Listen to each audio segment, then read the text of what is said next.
নমস্কার বন্ধুরা, কেমন আছেন সবাই? আশা করি সবাই ভালো আছেন। এখন তো শীতের সিজন, তাই না বন্ধুরা? খুব সুন্দর সুন্দর সবজির পাশাপাশি নতুন আলুও বের হয়। এই নতুন আলু দিয়ে চিকেনের রেসিপি বানালে দারুণ হয় কিন্তু খেতে। আমিও আজকে তাই কিছুটা আলু নিয়ে চলে আসলাম আপনাদের সামনে। আজকে আমি নতুন আলু দিয়ে চিকেনের ঝোল বানাবো। তার জন্য এখানে প্রথমে আলুর খোসা ছাড়িয়ে নিচ্ছি।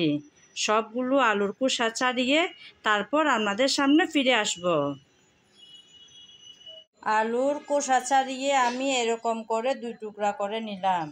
রান্নাটা করার আগে আমি একটা বাটি নিয়ে তাতে মশলা আগে সব একসাথে নিয়ে একটা পেস্ট বানিয়ে নেব।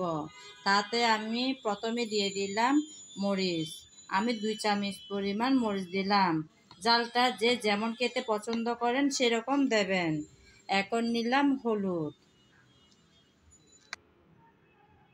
এখন নিলাম জিরা, ধনিয়া, গরম মশলা সব একসাথে গুঁড়ো করা পাউডার। তারপর নিলাম স্বাদ মতো লবণ। তারপর দিলাম রসুন বাটা। তারপর দিলাম আদা বাটা। এখন পরিমাণ মতো পানি দিয়ে ভালো করে গুলে নেব। এভাবে আগে থেকে মশলা পানি দিয়ে মেখে রাখলে তাহলে কিন্তু রান্নার স্বাদটা অনেকটাই ভালো আসে। তাই আমি শুরুতে এভাবে রেডি করে নিচ্ছি।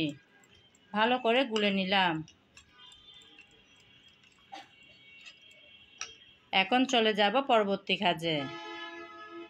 রান্নাটা করার আগে আমি আলুগুলো ভেজে নেব। তাই আলুতে কিছুটা লবণ আর হলুদ দিলাম। লবণ আর হলুদ দিয়ে আলুগুলো নেড়েচেড়ে ভেজে নেব। আলু আমি কিছুক্ষণ নেড়েচেড়ে ভেজে নিয়েছি। এখন তুলে নেব। আলুগুলো সব ভেজে তুলে নিলাম। আমি তো আগেই বলেছি আজকের নতুন আলু রান্না করব আমি চিকেন দিয়ে। তাই এখানে কিছুটা পরিমাণ চিকেন আমি আগে থেকে লবণ আর হলুদ মেখে রেখেছিলাম। সেগুলো আলু ভাজার তেলে আমি ভেজে নেব।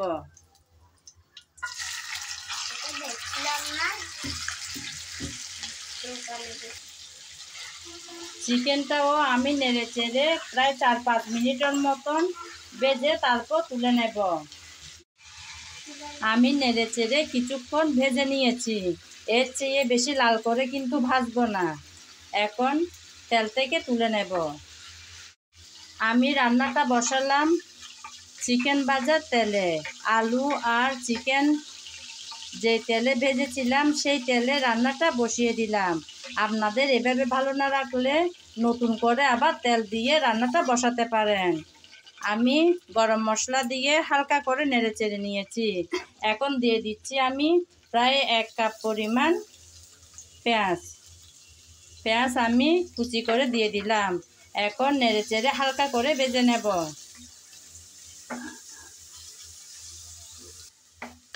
আমি নেড়েচেড়ে ভালো করে পেঁয়াজটা ভেজে নিলাম। এখন আগে থেকে রেডি করে রাখা মশলাগুলো দিয়ে দেব।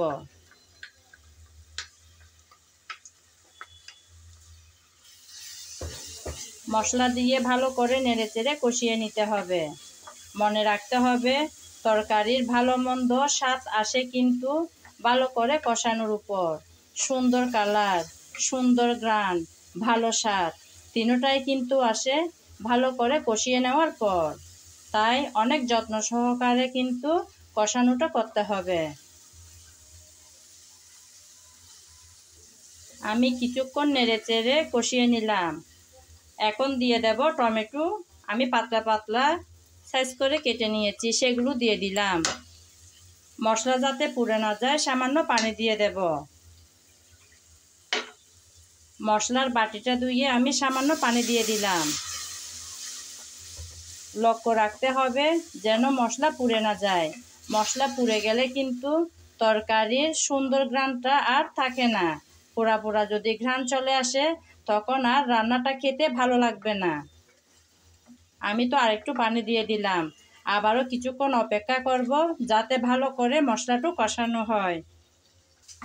প্রায় কিছুক্ষণ যাবত আমি নেড়েচেড়ে ভালো করে মশলা কষিয়ে নিলাম। এখন দিয়ে দেব ভেজে রাখা আলুগুলো দিয়ে ভালো করে নেড়েচেড়ে মশলার সাথে মিশিয়ে নিতে হবে।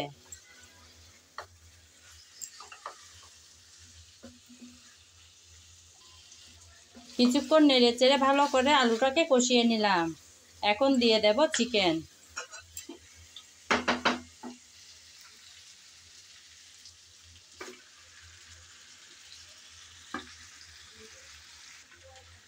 চিকেন দিয়ে আবারও নেড়েচেড়ে ভালো করে কষিয়ে নেব।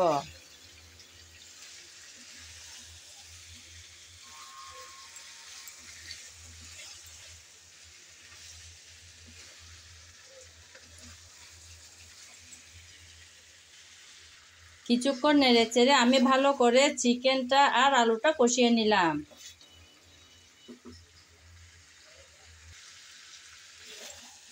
আমি তো আগেই বলেছি, কষানোর উপরেই কিন্তু রান্নার ভালো স্বাদটা আসে, তাই অনেক যত্ন সহকারে কষানোটা করতে হবে।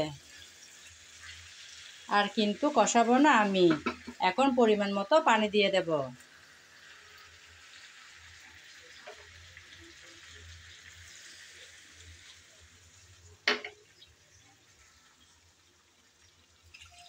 আলু আর চিকেন সিদ্ধ হতে যতটুকু পরিমাণ পানি লাগবে ঠিক ততটুকু আমি পানি দিয়ে দিলাম। এখন আবারও হালকা করে একটু নেড়েচেড়ে তারপর ঢাকনা দিয়ে কিছুক্ষণের জন্য রান্না করে নেব। ঢেকে দিলাম কিছুক্ষণের জন্য। আমি ঢাকনা আর পানি দিয়ে কিছুক্ষণ প্রায় 10 থেকে 15 মিনিট রান্না করে নিয়েছি। চুলাটা রেখেছিলাম মাঝারে আছে। আমার রান্না কিন্তু প্রায় শেষের দিকে। আজকে রান্নাটা আমি একটু ঝোল ঝোল রাখবো। অবশ্য ঠান্ডা হয়ে আসলে আর একটু শুকিয়ে আসবে পানিটা। আমি আজকের চিকেনের তরকারিটাতে ধনেপাতা কুচি দেব, যেহেতু শীতকালীন আলু। ধনেপাতা কুচি দিলে দারুণ হয় কিন্তু এই রান্নাটা। কেউ যদি পছন্দ না করেন চিকেনে ধনেপাতা কুচি, তাহলে নাও দিতে পারেন, তাও কিন্তু খেতে অনেক মজার হবে। ধনেপাতা কুচি দিয়ে আবারও 4-5 মিনিটের জন্য চুলাটা ছোটো করে দিয়ে বসিয়ে রাখলাম।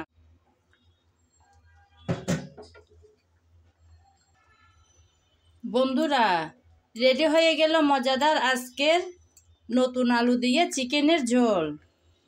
আমার আজকের ভিডিও যদি আপনাদের ভালো লেগে থাকে তাহলে আমার চ্যানেলটি সাবস্ক্রাইব করে আমার সাথে থাকবেন। আর যদি ফেসবুক পেজে দেখে থাকেন তাহলে পেজটি ফলো করে দেওয়ার অনুরোধ রইল। আজ এ পর্যন্ত। সবাই ভালো থাকবেন। নমস্কার।